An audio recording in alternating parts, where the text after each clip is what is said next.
श्राद्ध कर्म में इन नियमों का पालन जरूर करें, वरना पितृ हो जाएंगे नाराज। पितरों का श्राद्ध करने में किन नियमों का ध्यान रखना चाहिए ताकि आपके द्वारा किया गया श्राद्ध कर्म खाली न जाए और पितर भी आपसे प्रसन्न हो, इस बारे में आज हम आपको विस्तार से बताने जा रहे हैं। पितृपक्ष का आरंभ हो चुका है और आज तीसरा श्राद्ध है। ऐसी मान्यता है कि पितृपक्ष में पितृगण देवलोक से पृथ्वी लोक पर आते हैं और अपनी संतानों को सुखी और संपन्न रहने का आशीर्वाद देकर पितर अमावस्या के दिन वापस देवलोक चले जाते हैं। पूर्णिमा से अमावस्या की अवधि को पितृपक्ष कहते हैं। इन 15 दिनों में लोग अपने पूर्वजों को याद करते हैं और तिथि के हिसाब से उनका श्राद्ध कर्म करते हैं। शास्त्रों में श्राद्ध कर्म को लेकर कुछ नियम बताए गए हैं जिनका पालन जरूर करना चाहिए। आइए जानते हैं क्या हैं ये नियम।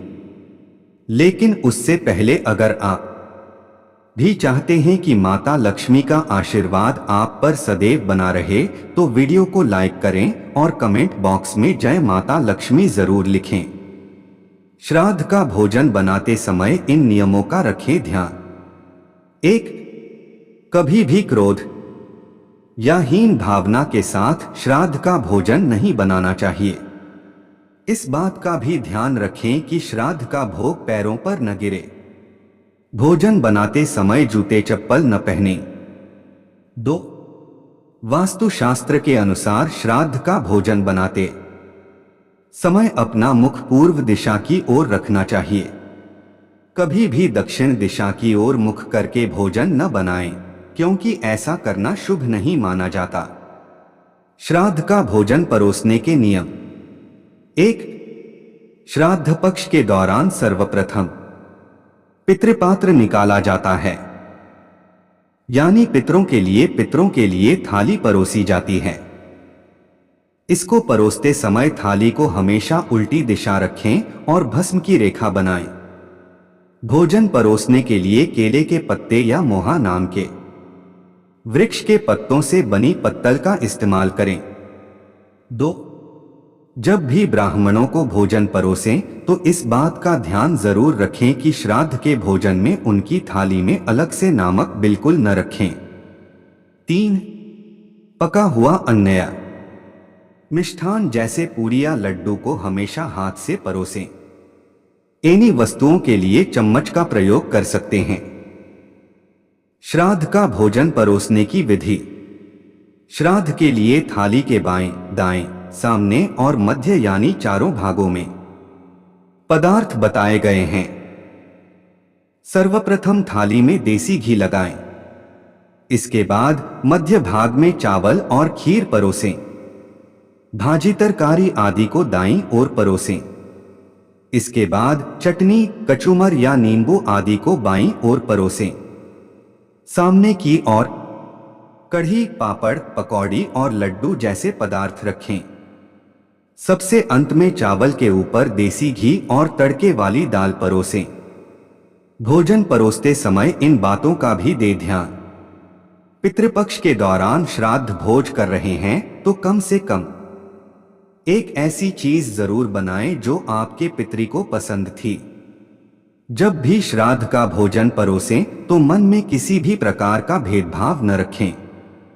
जब तक श्राद्ध विधि पूरी न हो जाए और ब्राह्मण भोज न हो जाए, घर के किसी भी सदस्य को अन्न न दें। अब इन नियमों का पालन जरूर करें। नंबर 1. पितृपक्ष गाय का दूध। श्राद्ध कर्म में गाय का घी, दूध या दही काम में लेना चाहिए। यह ध्यान रखें कि गाय को बच्चा हुए 10 दिन से अधिक हो चुके हैं। 10 दिन के अंदर बछड़े को जन्म देने वाली गाय के दूध का उपयोग श्राद्ध कर्म में नहीं करना चाहिए। नंबर 2. पितृपक्ष में चांदी के बर्तन। शास्त्रों में बताया गया है कि पितृपक्ष में अपनी क्षमता के अनुसार चांदी के बर्तनों प्रयोग जरूर करना चाहिए। अगर आपके पास सभी बर्तन न हो तो कम से कम चांदी के गिलास में पानी जरूर देना चाहिए। ऐसी मान्यता है कि पितृपक्ष में चांदी के बर्तन में पानी देने से पितरों को अक्षय तृप्ति प्राप्त होती है। भोजन के बर्तन भी चांदी के हों तो और भी श्रेष्ठ माना जाता है। नंबर 3, पितृपक्ष में भोजन परोसने के नियम। पितृपक्ष में ऐसी मान्यता है कि श्राद्ध कर्म के वक्त ब्राह्मण को भोजन करवाते समय परोसने के बर्तन दोनों हाथों से पकड़कर लाने चाहिए। एक हाथ से लाए गए पात्र से परोसा हुआ भोजन राक्षसों को जाता है। नंबर 4, मौन रहकर करें भोजन। शास्त्रों में उन ब्राह्मणों को लेकर भी यह नियम बताया गया है जो श्राद्ध कर्म का भोजन ग्रहण करते हैं। इसके अनुसार ब्राह्मण को भोजन मौन रहकर एवं व्यंजनों की प्रशंसा किए बगैर करना चाहिए, क्योंकि पितर तब तक ही भोजन ग्रहण करते हैं जब तक ब्राह्मण मौन रहकर भोजन करें। नंबर 5, पितृपक्ष में चतुर्दशी पर भी करें इनका श्राद्ध। जो पितृ शस्त्र आदि से मारे गए हों उनका श्राद्ध मुख्य तिथि के अतिरिक्त चतुर्दशी को भी करना चाहिए। इससे वे प्रसन्न होते हैं। श्राद्ध गुप्त रूप से करना चाहिए। आपके द्वारा किए गए पिंडदान पर किसी और की दृष्टि नहीं पड़नी चाहिए। नंबर 6, दूसरे की भूमि पर न करें श्राद्ध। पितृपक्ष में अपने पूर्वजों का श्राद्ध सदैव अपने ही घर में या फिर अपनी ही भूमि में करना चाहिए। दूसरे की भूमि पर श्राद्ध नहीं करना चाहिए। वन, पर्वत, तीर्थ स्थान एवं मंदिर दूसरे की भूमि नहीं माने जाते, क्योंकि इन पर किसी का स्वामित्व नहीं माना गया है। अत इन स्थानों पर श्राद्ध किया जा सकता है। नंबर 7, पितृपक्ष में श्राद्ध में इनको भी जरूर बुलाएं। शास्त्रों में श्राद्ध कर्म को लेकर ये नियम भी बताए गए हैं कि जो लोग पूर्वजों के श्राद्ध में ब्राह्मणों के अलावा एक ही शहर में रहने वाली अपनी बहन, दामाद और भांजे को नहीं बुलाता, उसके द्वारा किए गए श्राद्ध का अन्न पितर ग्रहण नहीं करते। नंबर 8, याचक को भोजन करवाएं। पितृपक्ष में श्राद्ध करते समय यदि कोई भिक्षुक आ जाए तो उसे आदर पूर्वक भोजन करवाना चाहिए। जो व्यक्ति ऐसे समय में घर आए याचक को भगा देता है उसका श्राद्ध कर्म पूर्ण नहीं माना जाता और उसका फल भी नष्ट हो जाता है। नंबर 9, श्राद्ध करने के नियम। पिता का श्राद्ध पुत्र करता है। पुत्र के न होने पर पत्नी को श्राद्ध करना चाहिए। पत्नी न होने पर सगा भाई श्राद्ध कर सकता है।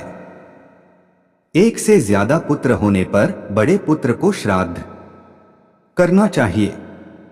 उक्त नियम से श्राद्ध न करने पर पितृ नाराज हो जाते हैं। कई घरों में बड़ा पुत्र है फिर भी छोटा पुत्र श्राद्ध करता है। छोटा पुत्र यदि अलग रह रहा है तब भी सभी को एक जगह एकत्रित होकर श्राद्ध करना चाहिए। नंबर 10, शाम के समय न करें श्राद्ध। शुक्ल पक्ष में, रात्रि में और ऐसे दिन जब दो तिथियों का योग एक ही में हो रहा हो तथा अपने जन्मदिन पर कभी श्राद्ध नहीं करना चाहिए। धर्म ग्रंथों के अनुसार सायंकाल का समय राक्षसों के लिए होता है। यह समय सभी कार्यों के लिए निंदित है। अत शाम के समय भी श्राद्ध कर्म नहीं करना चाहिए। नंबर 11, पितृपक्ष में इन चीजों का जरूर करें प्रयोग। पितृपक्ष में श्राद्ध में ये चीजें होना जरूरी माना गया है। गंगाजल, दूध, शहद, कुश और तिल। केले के पत्ते पर श्राद्ध का भोजन न परोसें। सोना, चांदी, कांसे, तांबे के पात्र उत्तम हैं। इनके अभाव में पत्तल उपयोग की जा सकती है। नंबर 12, पितरों का पसंदीदा भोजन। पितरों की पसंद का भोजन दूध, दही, घी और शहद के साथ अन्न से बनाए गए पकवान जैसे खीर आदि हैं। इसलिए ब्राह्मणों को ऐसा भोजन कराने का विशेष ध्यान रखें। तैयार भोजन में से गाय, कुत्ता, कौआ, देवता और चींटी के लिए थोड़ा सा भाग जरूर निकालें। इसके बाद हाथ में जल, अक्षत, फूल और तिल लेकर ब्राह्मणों से संकल्प लें। इसके अलावा पितृपक्ष में अन्नदान का खास महत्व होता है। श्राद्ध के समय ब्राह्मणों का खास महत्व है, इसलिए इस दौरान ब्राह्मणों को जरूर भोजन कराएं और यथाशक्ति दान दें। ब्राह्मणों के भोजन के बाद घर में भी कुछ न खाएं। ब्राह्मणों को खीर या मिठाई जरूर खिलाएं। इसके अलावा ब्राह्मणों को लकड़ी, ऊन या कुशन की आसनी पर ही बैठाएं। नंबर 13, पितृपक्ष में भोजन के नियम। पितृपक्ष में कुत्ते और कौए के निमित्त निकाला भोजन कुत्ते और कौए को ही कराएं, किंतु देवता और चींटी का भोजन गाय को खिला सकते हैं। इसके बाद ही ब्राह्मणों को भोजन कराएं। पूरी तृप्ति से भोजन कराने के बाद ब्राह्मणों के मस्तक पर तिलक लगाकर यथाशक्ति कपड़े, अन्न और दक्षिणा दान कर आशीर्वाद पाएं। नंबर 14, भोजन के बाद ऐसे विदा करें। ब्राह्मणों को भोजन के बाद घर के द्वार तक पूरे सम्मान के साथ विदा करके आएं। ब्राह्मणों को भोजन के बाद घर के द्वार तक पूरे सम्मान के साथ विदा करके आएं, क्योंकि ऐसा माना जाता है कि ब्राह्मणों के साथ साथ पितर लोग भी चलते हैं। ब्राह्मणों के भोजन के बाद ही अपने परिजनों, दोस्तों और रिश्तेदारों को भोजन कराएं। नंबर 15, पितृपक्ष में शाम को दीपक जलाने से होगा लाभ। पितृपक्ष में शाम को घर बाहर दीपक जलाकर रख दें। दीपक जलाने से न केवल घर में खुशहाली आती है, बल्कि पितृ भी प्रसन्न होते हैं। साथ ही घर के पास में किसी पीपल के पेड़ के करीब दीपक जलाएं। हिंदू मान्यताओं के अनुसार पीपल के पेड़ में देवताओं का वास होता है और दीपक जलाने से पितृ प्रसन्न होते हैं। नोट: यह सूचना सिर्फ मान्यताओं और जानकारियों पर आधारित है। यहाँ यह बताना जरूरी है कि अद्भुत ज्ञान वास्तुयुग ट्यूब चैनल किसी भी तरह की मान्यता, जानकारी की पुष्टि नहीं करता है। किसी भी जानकारी या मान्यता को अमल में लाने से पहले संबंधित विशेषज्ञ से सलाह लें। वीडियो के अंत तक बने रहने के लिए धन्यवाद।